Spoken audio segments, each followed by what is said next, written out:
Salut, salut, bienvenue dans Lâche-moi les chakras, le podcast de l'olfacto. Je suis Sandra et aujourd'hui je ne vous emmène pas en exploration olfactive, mais je vous emmène à la rencontre de Karine Bion de Capimae, qui a créé la synergie lumière que j'ai explorée dans le dernier podcast. Salut Karine. Bonjour Sandra, bonjour à tous.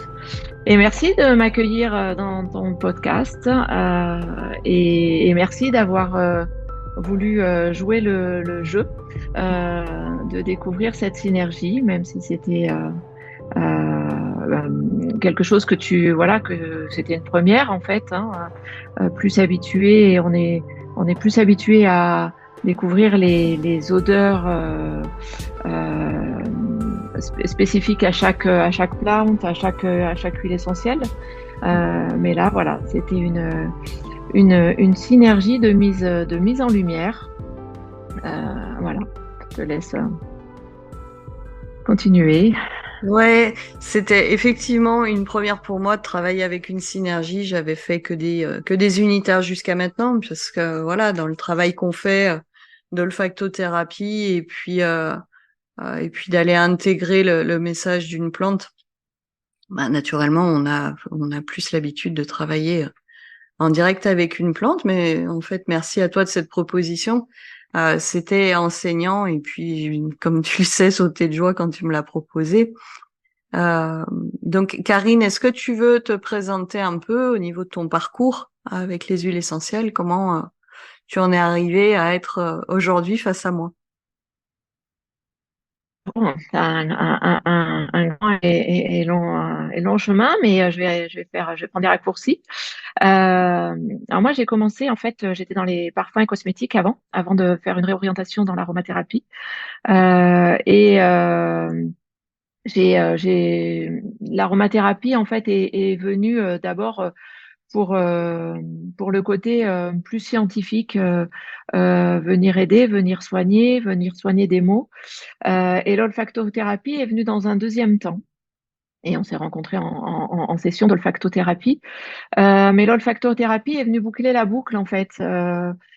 Et en fait, comment expliquer ça? Elle est venue boucler la boucle dans le sens où je travaillais avec les huiles essentielles en application cutanée. Je venais du milieu du parfum et des cosmétiques et travailler sur les odeurs, aider en fait en soins avec les odeurs, ben, ça portait tout son sens. Et notamment avec les odeurs des huiles essentielles. Et puis petit à petit, voilà, j'ai combiné l'aromathérapie scientifique et puis l'olfactothérapie pour arriver aujourd'hui à travailler en soins, hein, et créer des synergies olfactives et créer des signatures olfactives aussi, voilà, et ce côté très créatif, j'aime beaucoup ça. Mais ça vient se mêler aussi au côté soin de l'olfactothérapie ou de l'aromathérapie. Oui, tout à fait. C'est vrai qu'on s'est rencontrés pendant la formation de Gilles Fournil. Alors, il y a plusieurs approches au niveau de... Alors, ça porte beaucoup de noms maintenant, hein, olfactothérapie pour la partie de Gilles, aromacologie, aromathérapie sensible. Enfin, il y a un nombre de noms finalement à des pratiques très voisines qui est juste assez dingue, hein. D'ailleurs, on finit par même plus savoir comment parler de notre métier tellement il peut porter d'étiquettes. C'est Qu'est-ce qui, ça. ouais, je pense que tu le perçois aussi. Oui, Qu'est-ce qui complètement. t'a amené à choisir la formation de Gilles plutôt qu'une autre? Qu'est-ce qui m'a amené à choisir la formation de Gilles plutôt qu'une autre? Une connexion au sens, peut-être un aspect plus spirituel et un aspect plus global en fait dans son approche. Et c'est vrai on est dans l'aide, dans la relation d'aide avec des personnes, et c'est ce qui me manquait en fait avec l'aromathérapie plus scientifique, c'est que j'avais des formules ou des molécules pour appliquer par exemple sur une douleur ou pour aider voilà dans ce travail-là. Mais le côté psycho-émotionnel entre en jeu aussi la gestion, par exemple, d'une douleur Mm. et d'avoir ce complément psycho-émotionnel, psycho-énergétique aussi, avec voilà les molécules très scientifiques. Ouais, ça m'a parlé. Ça m'a Mm. parlé. Mm. Mm. Ouais, Et je regrette pas, hein. Et je regrette pas de, c'est un, je pense le plus beau cadeau que j'ai su me faire, de faire cette formation en olfactothérapie. mm. Puisque, ben, avant de soigner les autres, il faut venir balayer un peu devant sa porte. Et voilà. Donc, on travaille d'abord sur nous avant de travailler avec d'autres personnes. Ouais, c'est évident. On a balayé fort, hein. C'était même un peu le coup de Karcher à certains moments. Mais oui, oui, je suis totalement d'accord avec toi. On ne peut pas travailler avec les odeurs sans avoir exploré ce qu'elles viennent faire résonner chez nous. Et pour avoir une écoute de qualité, bah, il faut être capable d'identifier nos propres résonances pour pouvoir les tenir à distance quand on est dans l'écoute de l'autre. Euh, plus sain. Je suis Ouais. d'accord. Alors, j'aurais aimé aussi que tu nous parles un peu de ton travail de sourceur, puisque donc tu as une boutique, tu proposes des huiles sous ta propre marque. Ouais. Donc j'aurais souhaité que tu développes un peu aussi cette partie de ton métier. Ouais, merci, merci parce que j'en parle pas, enfin j'en parle un peu, mais c'est vrai que pas forcément souvent. Effectivement, alors quand j'ai démarré Capimae, les ateliers, les soins, j'avais pas du tout envie de dépendre d'un labo, de dépendre en fait d'une marque et j'avais envie de travailler avec des huiles essentielles. Moi, j'ai la chance d'habiter dans une région où il y a beaucoup de distillateurs, de cueilleurs. Et quand j'ai fait ma formation, en fait, je me suis intéressée au métier justement de cueilleur et distillateur. Euh, et j'avais vraiment envie d'être le lien entre la plante et la personne qui vient consulter, de dire voilà, j'utilise telle huile parce qu'elle vient de tel endroit, parce qu'elle a été travaillée de telle façon, et c'est celle-là qui correspondra à ce besoin-là. Moi, j'aime bien faire du sur-mesure. En fait, à chaque besoin, j'aime bien répondre à un besoin. Et j'aime bien chercher, en fait. Chercher pour pouvoir aux besoins de la personne. Et du coup, dans mon métier avant que je sois dans l'aromathérapie, j'ai travaillé pour plusieurs marques où, où, euh, où en fait, bah voilà, j'avais un discours presque tout fait et je voulais surtout pas ça. Je voulais en fait avoir des produits, un, de qualité, deux, des produits que je puisse en fait connaître les personnes qui les récoltent ou qui les plantent, qui travaillent avec les plantes directement, connaître le terroir, savoir pourquoi tel cueilleur va avoir tel type de produit et pas d'autre, ben parce que dans sa région, parce que son terroir est spécifique à telle ou telle plante et donc tel ou tel type d'huile. Et du coup, en fait, dès le départ, je me suis entourée de cueilleurs distillateurs. Et puis donc de la région, hein, d'abord en Provence, ensuite en Corse, et puis un peu plus loin en France. Petit à petit, voilà, j'ai étoffé en fait ma gamme de produits avec des distillateurs en direct.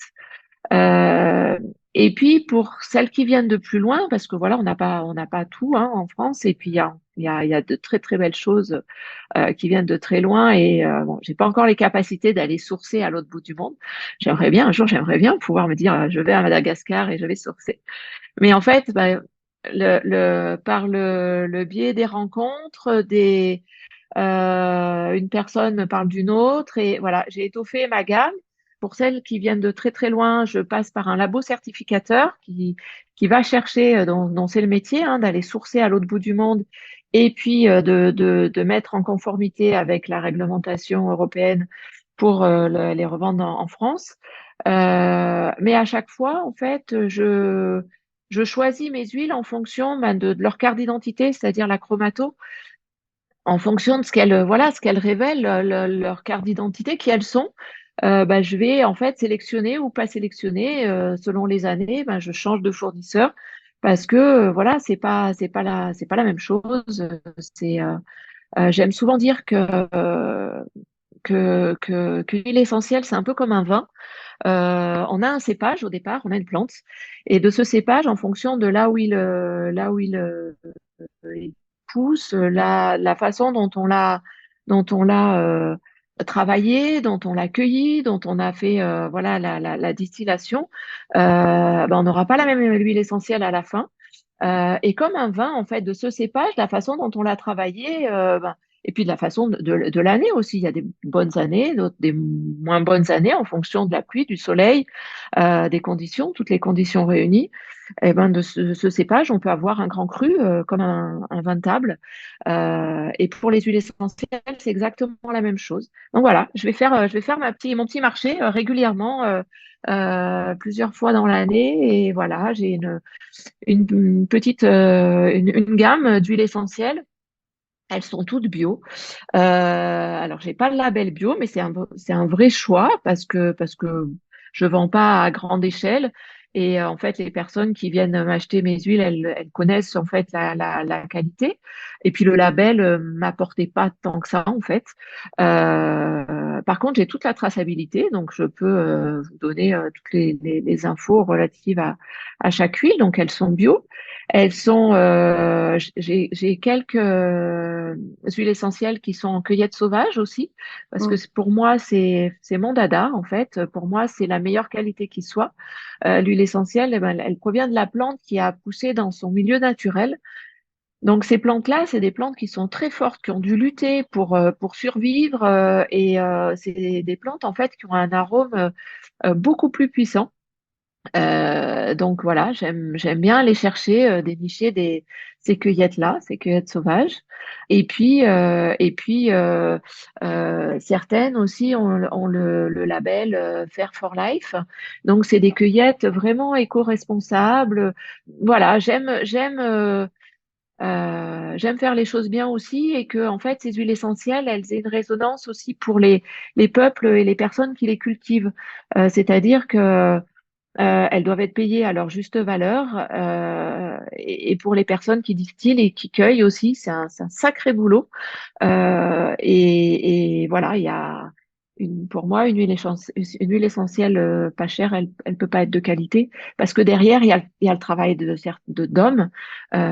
Et voilà, donc c'est souvent plusieurs dizaines, voire centaines de kilos de plantes dans un flacon d'huile essentielle. Donc, j'aime ce côté éco-responsable, équitable aussi. Et voilà, c'est tout un travail en conscience d'aller chercher et de sourcer ces huiles essentielles. Ouais, c'est super.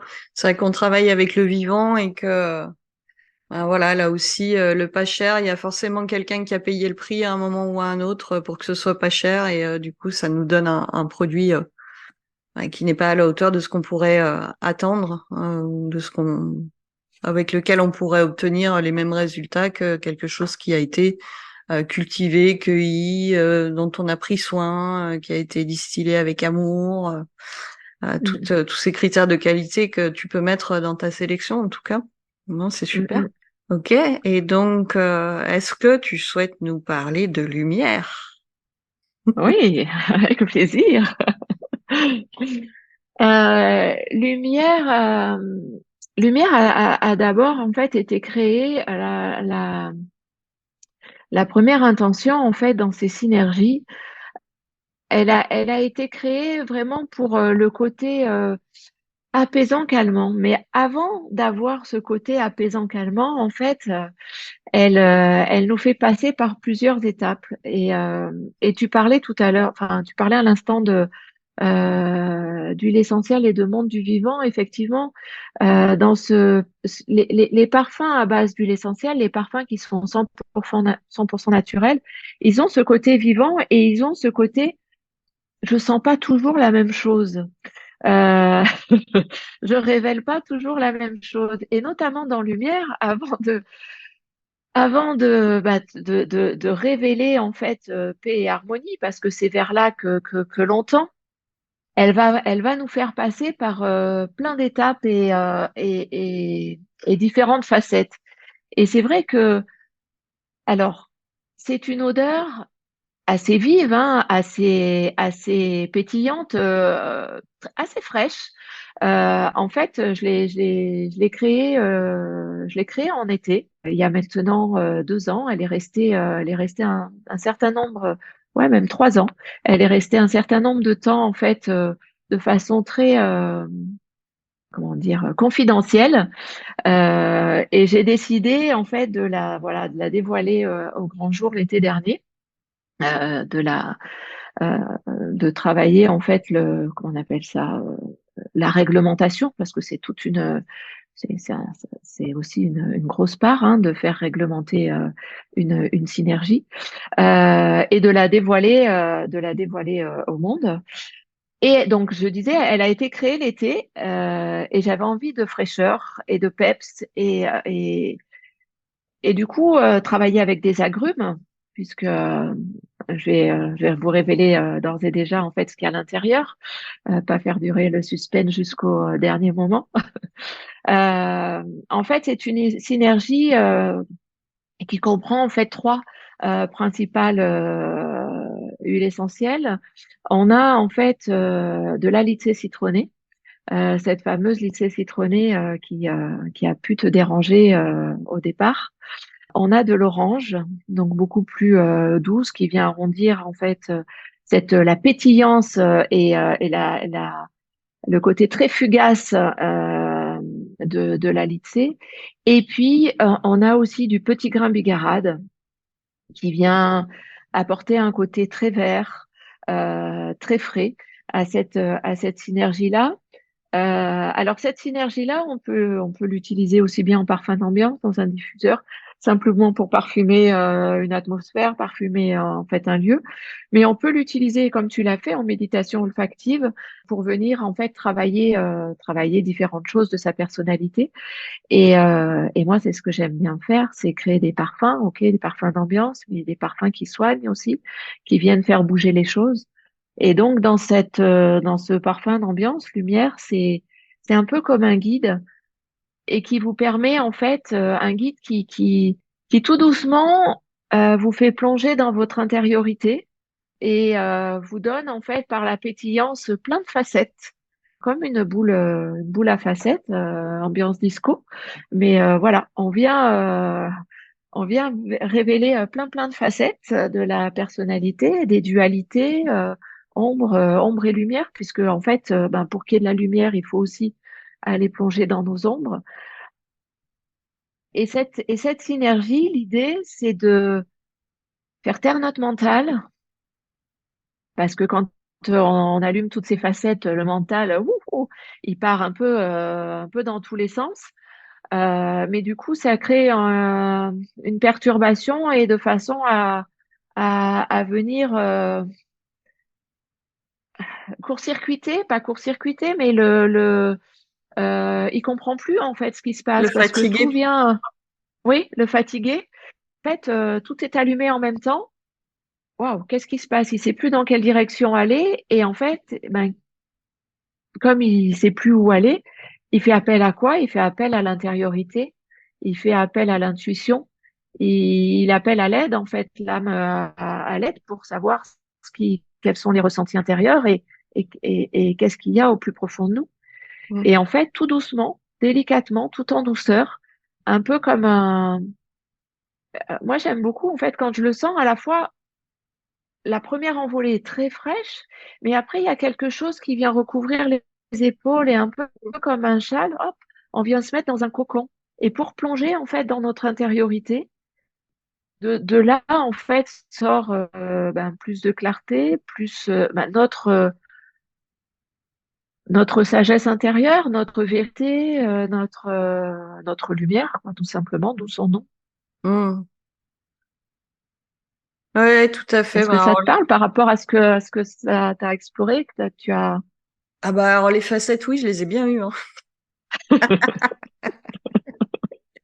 L'effet boule disco, ça a vraiment été mon ressenti des premiers jours avec cette impression que bah voilà que ça changeait tout le temps, qu'il y avait ce mouvement permanent, et des odeurs, je savais plus avec qui je parlais quoi. C'était voilà, moi ayant un mental très bavard et puissant, j'ai toutes les peines du monde à le faire à lui faire fermer sa grande gueule. Donc du coup, oui, oui, comme je le disais dans le podcast de restitution, les premiers jours, j'étais dans les facettes, dans les résistances, dans le tout ce à quoi notre mental peut s'accrocher pour éviter de lâcher prise en fait. Il y a différentes techniques que j'utilise qui montrent ces choses-là où le mental il va dire oui, il y a ça qui me dérange et puis là il y a pas ci, il y a pas ça et puis bah là tu vois j'avais envie d'une odeur de fond donc ça me donnait encore prétexte bah pour pas partir dans ce qui était là en cherchant quelque chose qui était pas là et et tout ça en fait c'est que des métaphores des fonctionnements que je peux avoir, des fonctionnements qu'on peut avoir à partir du moment où on se lance dans ces résistances, dans cette mouvance, ça nous montre un fonctionnement qui est là sur l'instant, mais qui finalement est notre fonctionnement au quotidien. Et comment est-ce qu'on plaque ce qu'on vit en méditation olfactive à nos comportements habituels de pensée, tu sais, dans ce qu'on vit tous les jours. Et c'est là que Complètement. voilà, moi, c'est là que je trouve que la méditation olfactive est super intéressante. C'est oui, alors je mets du temps à y être, et puis quand j'y suis, je voudrais ci, et puis enfin, et retransposer tout ça et se dire, OK, est-ce que ce fonctionnement-là, je l'ai pas dans mon quotidien? Et comment est-ce que le fait de le voir, bah, comment je peux le désamorcer, quoi? Ou simplement, j'ai Mhm. juste besoin de le voir pour le comprendre. Et oui, j'ai beaucoup vécu ça donc au début et effectivement sur les derniers jours, il y avait un deuxième niveau qui était présent beaucoup plus vite. Une fois que j'ai désamorcé ce truc-là, j'ai pu accéder à une globalité en fait dans la synergie que je n'avais pas au début. Mhm. Donc moi j'ai traduit comme bon ben voilà je laisse tomber mes gigotages et je tends vers une unification intérieure et le fait d'arriver à rentrer dans cette unité intérieure me donnait l'unité de l'odeur. Et ça c'est hyper intéressant quoi. Mm. Et oui, et oui. C'est un peu comme un miroir, en fait, hein, qui vient nous montrer en méditation olfactive qu'est-ce qui est là, présent, Mm. et pouvoir prendre conscience, oui, de ce de nos façons de faire, de nos façons de penser au quotidien. Et ouais, complètement. Toi, tu as eu l'occasion de travailler avec un peu sur la durée comme ça? Alors, moi, enfin, alors, non, pas comme tu le fais. Moi, Mhm. je la travaille en soins, je la travaille, moi, en méditation, mais pas je la travaille en méditation ponctuellement, mais pas sur plusieurs jours à la suite. Ça, c'est un travail que je n'ai jamais fait, en fait. Ok. Et en soi, Euh, tu vas t'en servir comment, par exemple? À quel moment est-ce que tu penses à cette synergie en particulier? Au moment où il y a des dualités, au moment où il y a un brouillard mental, au moment quand les personnes savent vraiment plus où elles en sont et en fait où la pelote est tellement emmêlée qu'on n'arrive plus à aller tirer le petit bout, Mm. le petit bout pour aller chercher en fait ce fil et commencer à comprendre ce qu'il en est. Et à ce moment-là, oui, elle vient permettre justement d'accéder aux prémices en Mm. fait j'efface ce brouillard, je mets plus de clarté mentale pour pouvoir voir là où on en est à l'instant présent. Mm. Ah, intéressant. Ou alors quand il y a des dualités très très fortes et en fait où il n'y a pas voilà, une qui prend le dessus sur l'autre, Mm. parce que le mental est trop fort. Ouais, ouais. Donc, je laisse poser. Mm. Mm. Et quelquefois, en fait, en soin, je le travaille aussi sans forcément d'évocation Mm. olfactive. J'amène la personne en fait en relaxation profonde et je pose l'odeur. Point. En vibratoire. Simple.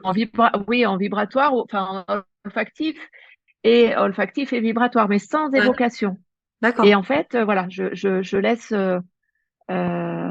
la personne juste avec l'odeur, juste avec les sensations qu'elle a, ce qui vient Mm. en elle, mais sans aller la questionner pendant un certain temps.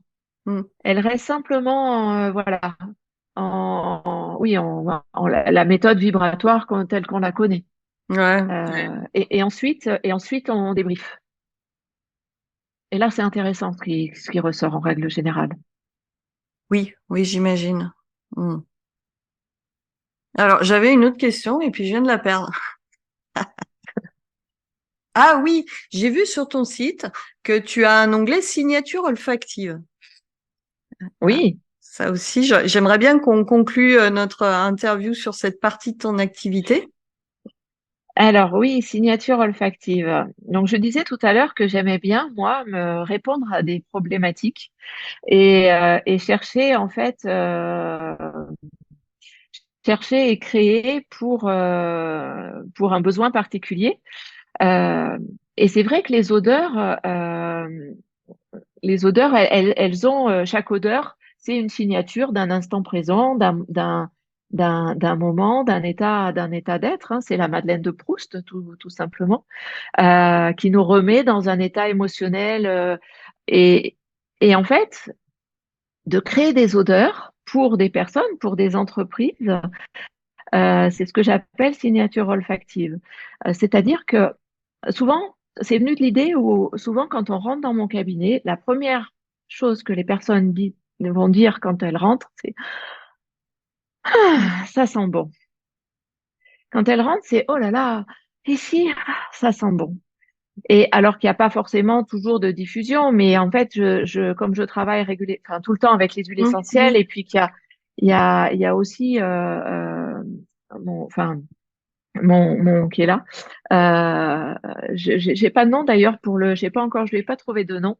C'est pas un nom grave, un orgue à parfum parce que c'est pas des parfums. C'est voilà mon essencier d'huile essentielle. Tout est là et du coup en fait il y a une odeur globale. Et en fait quand on rentre ici, au-delà de ça sent bon, c'est ah cette odeur elle me fait du bien. Mm. Et du coup, j'ai voulu développer cet état de fait que les odeurs qui font du bien peuvent être faits aussi pour des entreprises et pour des halls d'accueil, pour des salles d'attente, mais pour des entreprises, pas forcément en relation avec le bien-être. Hein. J'ai des clients, des entreprises qui sont des industriels et qui, en fait, ont voulu avoir une odeur qui correspondait Mm. à leur entreprise, à leurs valeurs, avec une odeur qui soit issue d'un parfum vivant, comme on disait tout à l'heure, hein, de 100% naturel. Et donc, je crée pour ces entreprises des odeurs qui correspondent bah, à ce qu'elles sont, à ce qu'elles veulent en fait faire percevoir à leurs employés d'abord, pour eux-mêmes aussi, pour la personne qui me demande de créer cette odeur. Il y a forcément une facette aussi qui reprend en fait le besoin de la personne qui me l'a demandé. Et puis pour les clients aussi, ou pour les patients, selon la personne pour qui je le fais. Mais l'idée, c'est une signature olfactive, c'est comme une empreinte olfactive à partir du moment où on l'a eue en mémoire une fois, Mm. elle reste indélébile dans la mémoire. Mm. Et en fait, elle va remettre la personne dans l'instant de sa première senteur. Et si vous faites venir dans votre entreprise un client ou un patient, et que l'odeur vous reflète et qu'elle est agréable, ben, votre client ou votre patient, il aura envie de revenir vous voir. Parce que en fait, il y a un lien en fait invisible, mais il y a un lien qui se crée. Et voilà. Et du coup, la synergie olfactive, c'est ça. C'est cette façon de travailler sur les valeurs d'entreprise et de mettre, en fait, y associer les parfums et des parfums 100% purs et naturels. Mm. Mm. Voilà. Ouais, ça me parle fortement. C'est un peu une déclinaison de ce que je propose dans les ateliers parfums émotionnels. Et ouais, c'est tellement juste et puissant de travailler dans cette identité croisée de la plante, de la personne, des valeurs, des, des, hum, des talents de la plante, ouais, et des talents de la personne. Ouais. Ça m'a fortement parlé, tu sais, quand j'ai vu que tu lançais cette facette de ton activité. Ouais. Bref, je vois que nous avons le petit compte à rebours qui s'est installé là. Est-ce que tu aurais un mot de la fin à nous partager Un mot de la fin à nous partager? Simplement, pour pouvoir être en lumière, il faut accueillir nos ombres et sans ombre, on n'aurait pas cette lumière. Donc voilà, de cette dualité, c'est de cette dualité que l'on crée l'unité. Magnifique. Merci Karine. Merci de Merci à m'avoir toi, Sandra. proposé cette collaboration. Merci de t'être prêtée au jeu jusqu'au bout avec cette interview. Et puis là-dessus, nous allons pouvoir nous séparer. Et moi, je vais vous dire, comme d'habitude, bisous bisettes. Salut. Ciao, ciao.